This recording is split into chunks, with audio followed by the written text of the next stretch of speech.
아주 귀한 주님의 제단에 늘 그리워하고 또 우리 이인수 목사님을 저희 딸이 이곳에 오기 전부터서 관심을 가지고 이 교회를 선택하게 했던 그때가 생각이 납니다. 상당히 오랜 기간이 지났던 것으로 생각이 되는데 이인수 목사님을 저희 아이들이 이곳에 와서 신앙생활을 하면서 아주 오랫도록 마음에 뜻을 함께 해주었던 사랑의 속삭임이 있었기에 지금까지 교회를 잘 섬기게 되고 2차 또 사이가 교환교수로 왔다가 다른 교회를 선택하지 아니하고 아니 또 다른 지역을 선택하지 않고 또 캐나다 몬트리올 이곳을 선택하게 된 것도 하나님의 은혜인 것으로 믿습니다.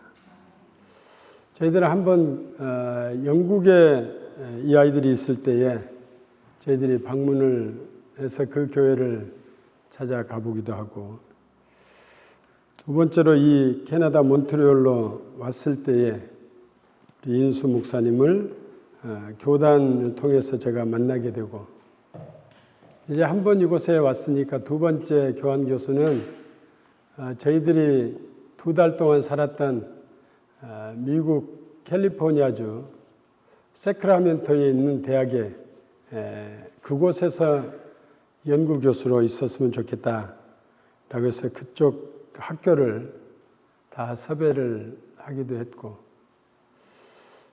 그것보다 더 좋은 곳이 있으면 해서 이제 산호제에 있는 대학을 또 생각을 했었는데 마지막에 저희가 이곳으로 오겠다고 그래서 이번에 이곳에 와서 여러분과 함께 또 신앙생활을 하게 된 것이 또 감사가 있고요.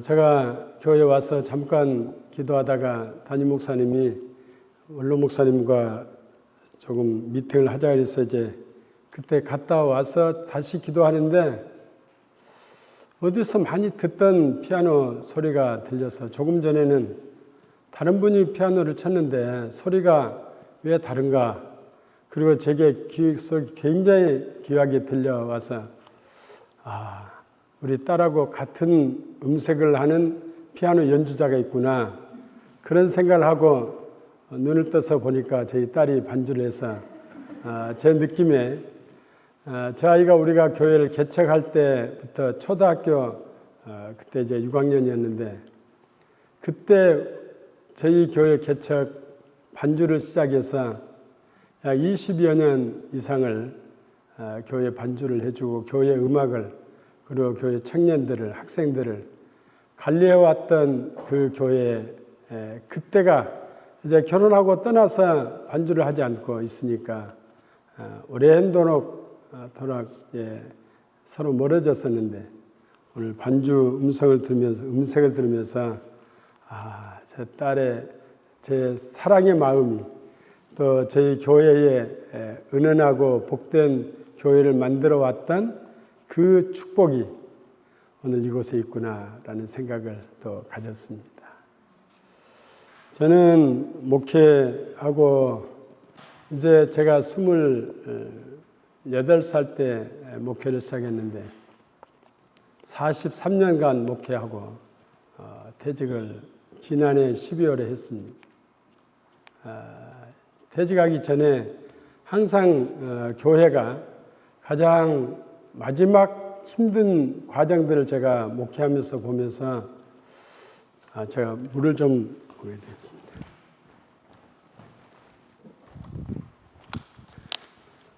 우리 원로 목사님도 심장 수술을 하셨다 그랬는데 저도 심장 수술은 하지 않았지만 시술을 2번이나 했습니다.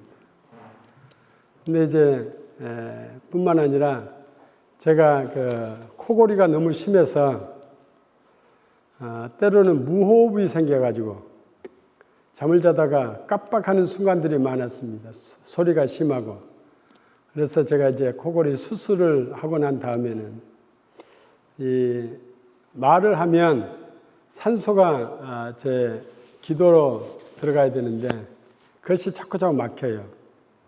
그래서 물을 안 먹으면 말하기가 좀 어두워요. 그런 좀 하나님이 저에게 만들어 주셨던 그 모든 사람들이 주셨던 이 우리가 호흡을 하면 이제 기도와 식도를 나눠주는 그런 곳이 목 안에가 있는데 그것을 잘라버리니까 아주 코골이는 아주 수술은 잘 됐는데 제가 말하기가 좀 어려울 때가 있어요. 그래서 물을 조금씩이라도 적셔주면 말하는 데 지장이 없어요. 그래서 제가 이렇게 물을 들고 나왔습니다. 죄송합니다. 이제 그래서 제가 목회하는 동안 됐어요. 퇴직하고 어떻게 할까? 퇴직하신 목사님들이 언론 목사님들이나 퇴직 목사님들이 갈 곳이 없어. 교회가 본교회 나오면 후임 목사님들하고 부딪히는 것이 더 많고 또 언론 목사님이 생각할 때 현직 목사님이 좀 그러고 또 성도들이 언론 목사님 쪽에 있다 보면 새로 오신 목사님이 상처가 되고 새로운 목사님에게 아주 마음을 두면 원로 목사님이 상처되고 그래서 교회가 혼돈스럽고 이럴 수도 없고 저럴 수도 없는 그런 상황이 더 많아서 저희는 아주 오래전부터 사회복지 목회를 했는데 그래서 제가 퇴직하고도 계속 사역하는 곳을 스스로 만들어야 되겠다 이런 생각을 가지고 요양병원, 요양원 이런 것을 제가 만들어서 이제 그곳에다 교회를 건축해서 여러분 교회 정도 되는 교회를 만들어서 지금 사역을 하고 있습니다. 저는 이제 은퇴를 했으니까 담임교육자는 안 되고 저희 집사람이 그것을 준비해서 신학을 졸업하고 그래서 담임교육자 전도사로 있고 저는 이제 설교 목사로 협력 목사로 있어요. 내가 이렇게 편할 수가 없어요. 마음이 편안하고 그래서 다른 교회에 끼웃거리지 않고 제가 섬기던 교회에 안 가도 되고 또 그 교회는 저희 부목사님이 담임 목사 돼서 잘하도록 협력하고 있고 그래서 좀 좋은 그래서 마음이 편합니다. 오늘은 저희 교회에 설교해 주시는 목사님이 오셔서 설교해 주셔서 또 좀 편안하고 다음 주도 그렇습니다.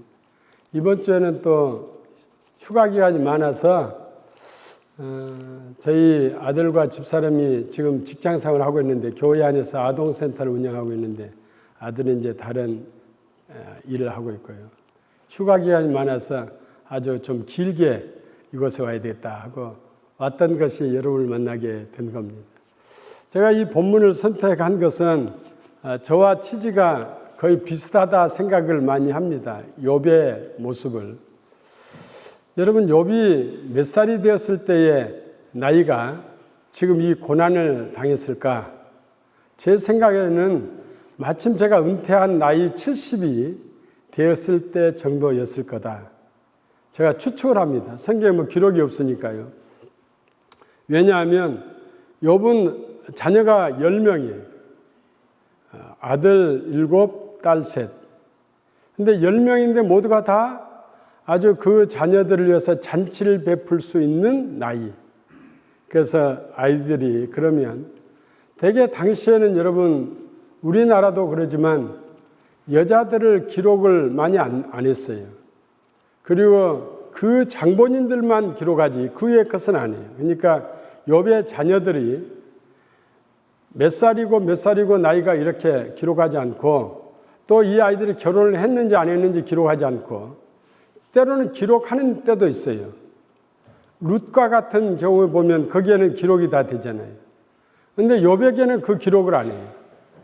또 그의 손자들, 며느리들, 사위들을 기록하지 않습니다. 그러나 추측컨대 욥이 당시에 동방에서 가장 의인이었다 할 뿐만 아니라 동방에서 가장 부자였다고 하면 그 아버지로부터서 부유함이 내려왔다면 분명 이병철 아니면 이건희 또 지금 같으면 이재용 이렇게 3대에 걸쳐서 부자라 그러면 가능해요. 그러나 바로 이재용이가 전 세계에서 대한민국에서 제일 부자다. 이것은 굉장히 쉽지 않은 거예요. 그러다 보니까 욥이 동방에서 가장 부자라는 말은 동방은 당시에 터키로부터서 아세안 전체를 말하는데 여기에서 가장 부자라면 당대에 욥 당대에 얼마나 큰 하나님의 축복을 받았을까? 그리고 권세와 능력이 있었을까? 그런데 30대에 아니잖아요. 50대에 아닐 수 있어요. 제 추측컨대 70이 되었을 것이다. 70대가 됐는데 왕성한 이 부유함과 동방의 모든 나라들을 교류하며 경제 관계를 가지고 있었다면 그분의 인품이 대단하다 인정하고 복을 받고 전능하신 하나님이 그를 가리켜 복 있는 사람이다. 동방의 의인이다. 여러분 사람들을 표현할 때에 음과 양이 있듯이 어느 곳에는 잘한다 그러면 어느 곳에는 못한다 그래요. 어느 곳에는 훌륭하다 그러면 어느 곳에는 패역하다. 특별히 경제인들에게는 어떤 부류에게는 굉장히 훌륭한 경제 대부자다 그러지만 어떤 곳에는 수많은 사람을 착취하는 사람 이렇게 볼 수 있잖아요. 그런데 욥은 그 착취하는 사람들도 아니고 부유한 사람들에 의해서 거드름을 피는 것도 아니고 그냥 모든 사람의 존경을 받는 거예요. 그래서 그 사람의 말로를 다 복되다. 당시에 말로라면 70에서 100살 이 정도 되는. 그런데 그때까지 욥을 존경했다. 얼마나 부유합니까? 두 번째 말하면 욥은 이제 인생을 살 만큼 살았다. 이제는 더 이상 안 살아도 된다. 그 나이가. 이제 모든 것을 자녀들이 물려줘야 할 넘기는 그 순간인데 하나님은 여러분 사탄의 계계와 연맞춰서 욥의 모든 재산을 다 잃습니다. 뿐만 아니라 물려줘야 할 자녀들, 재산을 물려줘야 할 모든 자녀들을 다 하나님은 데려갑니다. 세 번째는 욥의 삶의 전부를 다 가져가는데 머리부터 발끝까지 여러분 도무지 상상할 수 없는 악창이 나고 여러분 거기에 몸에 우리의 말로 말하면 피부병이 아니라 문둥병이라는 한센시 병 같은 그런 병에 그가 걸려서 이제 모두가 문드러지는 그런 상황. 육체의 모든 것을 다 잃어버리는 그 순간. 그것을 여러분 세상의 사람들과 하나님은 함께 공유하는 것과 같은 느낌을 갖습니다. 여러분 이 정도 되면 이제 욥은 모든 것이 종말이다 할 수 있지 않습니까? 그의 사랑하는 부인이 오죽하면 차라리 하나님을 욕하고 죽어라. 그 말이 세상의 모든 사람들의 입에서 나올 만한 표현입니다. 이때에 이 욥이 우리에게 고백한 말이 있지 않습니까? 주시는 자도 여호와시요 가져가시는 자도 여호와시요 여호와께 영광이 있을지어다. 이 정도의 마지막 순간인데 최소한 마지막 순간인데 그래서 제가 여러분에게 이 말을 한마디 전하고 하고 있습니다. 옛날 우리나라는 60년대, 70년대, 80년대 되기 전까지는 북한에서 무수한 간첩들을 보내왔습니다. 우리나라에. 곧 그것은 북한 김일성이는 우리 대한민국을 남한을 유토피아의 나라로 만들고 싶은 다시 말하면 김일성 사상, 공산주의 사상 그래서 이것은 공동체 그래서 모든 사람이 함께 일하고 함께 먹고 함께 살아가는 사도행전의 그 공동체 생활 이것을 흠모하던 그 사람들이 만들어 놓았던 이 공산주의 사상을 남한에다가 확산하고 싶은 마음이 그의 마음이에요. 그의 마음이 결국은 1인 독자 체제로 전락해 버려서 지금 북한 공산당을 우리가 싫어하죠. 사실은 사회주의가 우리 성경적인 이 공산주의를 만들어냈던 사람들의 그 사고가 거기에 있습니다. 그 말을 그대로 들었던 수많은 사람들, 김일성 종합대학교 교수들이 남한을 내려와서 남한을 전복시키고 저 미국을 보내고 자기 사상으로 만들고 싶은 사람들, 대학 교수들 남쪽으로 간첩으로 보냈습니다. 6.25 전쟁에 실패하고 난 다음에 우리나라는 사상적인 고난이 얼마나 심했습니까? 여러분, 저는 1980년도에 교회 개척을 하면서 저희 교회에 비전향 장기수라고 우리 광주 교도소에 약 50년 동안 교도소 생활했던 북한에서 내려왔던 간첩들을 저희 교회에 모셔서 약 6개월 동안 신앙생활을 했었습니다. 당시에는 간첩들하고 같이 있다면 큰 문제가 발생한 줄 알았습니다. 그런데 그러지는 않았습니다. 그들에게 우리의 복음을 전하고 함께 예배를 드리고 함께 교회 생활하고 했다가 9월 13일 날 북한으로 갔는데 그분들의 마음속에 제가 느낌이 있습니다.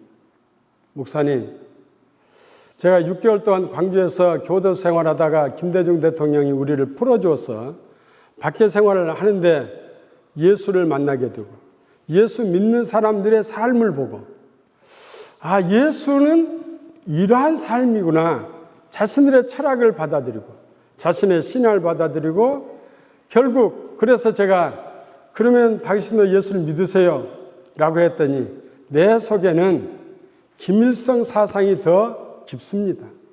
예수는 제 삶의 예수로 받아들이지 마음속에는 받아들이지 않겠습니다. 그분들이 하는 말이에요. 그리고 떠나갔습니다. 이후에 제가 신앙생활하면서 느낌이 있습니다. 아, 우리가 예수를 믿는데 세상에서 살아가기 위한 예수인가? 아니면 내 신실한 하나님을 믿어야 하는, 그리고 저 북한을 그들이 돌아갈 때에 만세 부르면서 북한을 김일성을 찬양하면서 가던 그들의 그 모습을 보면서 우리는 정말 내가 세상을 마칠 때에 저 천국을 바라보며 하나님 만세하고 갈 것인가? 아니면 이 세상의 것에 흔적하며 살아가던 우리의 신앙생활 마음속의 중심이 내 생활 속에 있는가? 아니면 밖에 있는가? 이런 생각을 가졌습니다. 이후에 제가 목회하면서 사회복지 목회를 하면서도 사람들에게는 사회복지는 우리의 것을 아름답게 만들지만 우리가 믿음을 가지고 저 천국을 바라보는 신앙생활만은 부끄럽지 않는 신앙생활이 우리의 삶의 모습입니다. 그래서 신앙이라는 말은 신실하다는, 그것을 앙모한다는, 어디에서? 내 마음에서. 그것이 어디로 나타나냐? 생활로 나타난다. 그러니까 생활과 내 마음에 주님을 만나는 것은 두 개이지만 그래서 하나로 엮어주는 것이 우리 주님의 은혜입니다. 이것이 우리의 모습입니다. 그래서 욥이 그 모습을 우리에게 보여주고 있습니다. 첫째는 생활의 축복이에요. 건강의 축복, 삶의 축복, 모든 것이 형통하는 이 축복이 생활입니다. 누구 때문에? 신실함 때문에. 신실하신 주님 그 믿음 때문에. 그 믿음 때문에 세상의 것이 다 도말되어져도 결국 주님을 사랑할 수 있는 그 믿음의 고백이 우리의 신앙생활이 되어야 한다라는 것을 우리에게 말씀해 줍니다. 욥의 신앙생활은 우리에게 풍요로우나 가난하나 병들거나 건강하거나 할 것 없이 모두가 다 주님 만나는 신앙생활 속에 내면적인 것만은 변하지 않아야 됩니다. 생활은 항상 변할 수 있지만 내면은 변할 수 없는 것이 우리 신앙생활이다. 이것이 욥이 우리에게 가르쳐 주신 모습입니다. 이제 마지막으로 제가 이 말씀 하나를 하고 마치려고 합니다.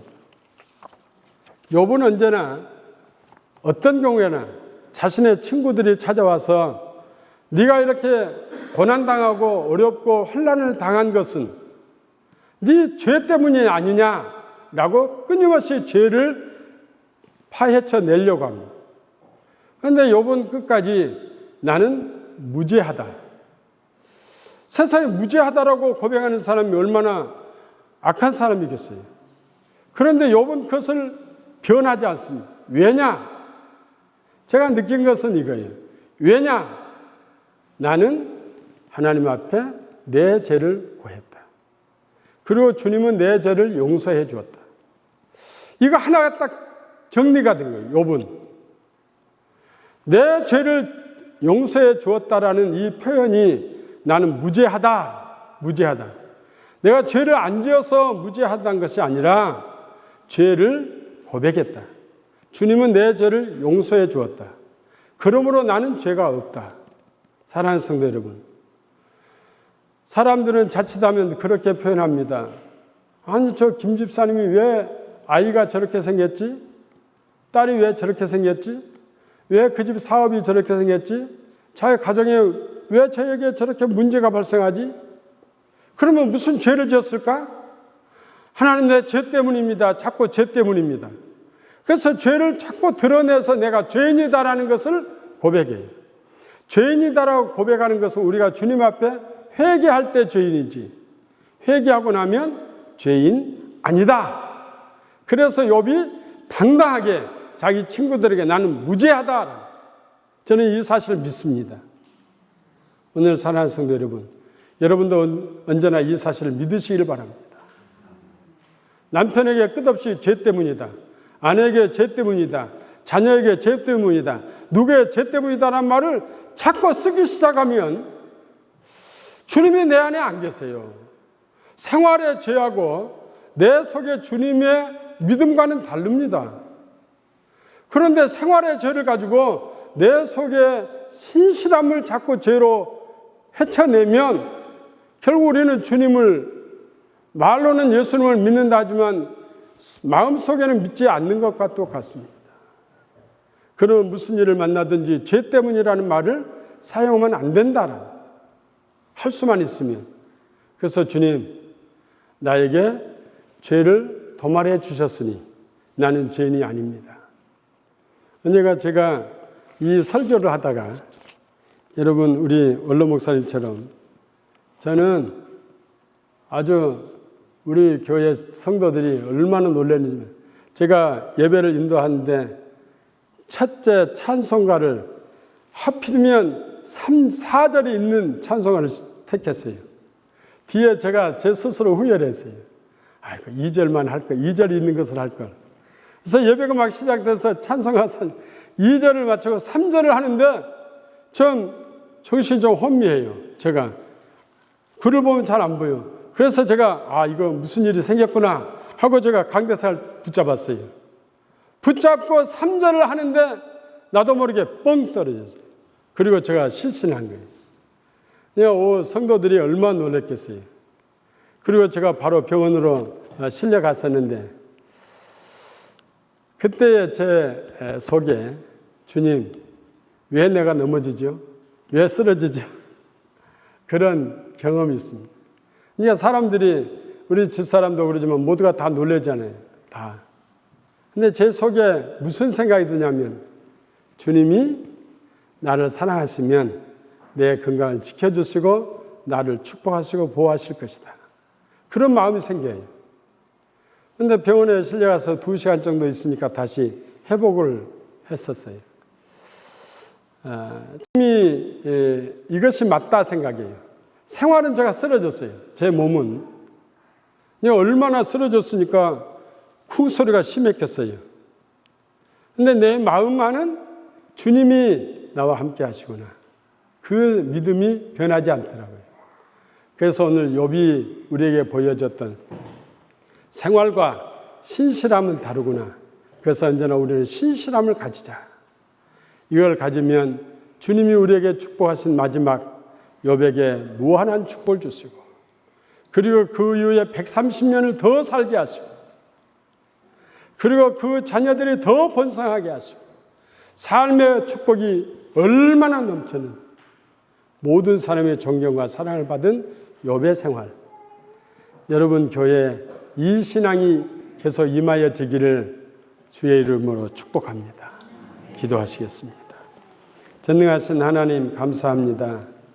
제가 늘 마음속에 그리워하며 생각하던 우리 딸이 섬기고 있는 이 교회를 우리가 다시 와서 만날 수 있게 하시고 볼 수 있게 하시고 하나님께 영광 돌리게 하심을 감사합니다. 몬트리올 한인 장로교회를 섬겨왔던 우리 정문선 목사님에게 건강 주시며 현재 담임하는 이인수 목사님에게 축복해 주시고 우리 모든 성도들에게 큰 은혜를 주시고 늘 사랑의 마음으로 가득하는 우리 한인 장로교회가 되게 하시며 온 성도들의 마음속에 신실함과 신앙생활이 함께 어우러져가는 아름다움이 가득한 교회가 되도록 도와주옵소서. 신령과 진정으로 예배하는 아름다운 교회 되어지기를 원하오며 오늘도 예배하는 종들에게 주의 축복이 함께 하시길 원하옵고 예수 그리스도의 이름으로 기도드리옵나이다. 아멘.